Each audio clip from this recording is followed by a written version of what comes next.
Bitcoin looks calm, but underneath? This market is quietly choosing its next direction. Let's talk about Bitcoin today, because the headlines look chaotic, but the story is actually very clear.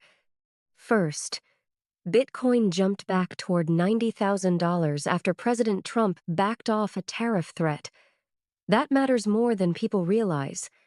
Tariffs create uncertainty, and uncertainty forces risk assets to sell.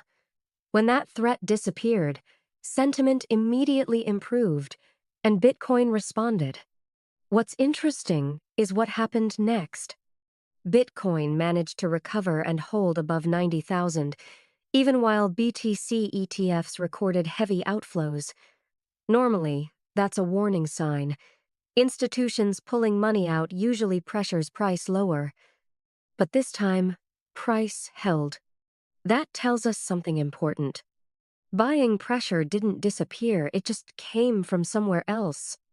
Retail traders, offshore capital, and alternative funds stepped in to absorb the selling. Then the market reminded everyone who's in control. Bitcoin dropped sharply from around 95,000 to 92,000, wiping out over $800 million in leveraged positions. These liquidations weren't emotional, they were mechanical. Forced selling always exaggerates moves, both up and down. Add to that renewed concerns about a potential US-EU trade conflict, and Bitcoin briefly sold off with global risk assets. This confirms one thing. Bitcoin still reacts to macro stress, especially when liquidity tightens. What didn't move the market much were short-term geopolitical headlines, including US strikes. And that's not unusual. Bitcoin doesn't always react immediately, but these events increase background volatility, which matters for positioning. Now here's the part most people missed. Vanguard quietly invested in MicroStrategy, a company built entirely around holding Bitcoin. That's not a hype headline. That's institutional exposure through a structure they trust.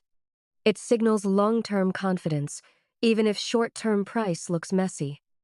After the liquidations, many traders started calling for a bear market, some even warning of a possible drop towards 65,000 if selling pressure continues.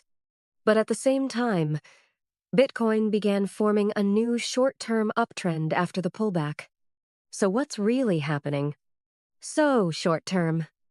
Bitcoin is likely to remain volatile between $88,000 and $94,000 as the market digests liquidation damage and ETF outflows. Medium term.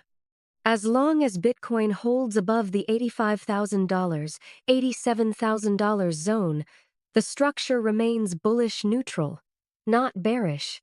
Bullish continuation requires stability in macro headlines. No renewed tariff escalation.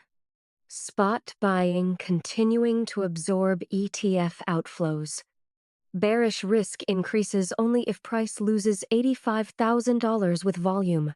That's when deeper downside scenarios like $75K, $65K come into play. For now, this is a reset, not a breakdown. The market isn't panicking. It's repositioning. And in moments like this, patience is the edge. This is Rosie Phạm, and I'll see you in the next update.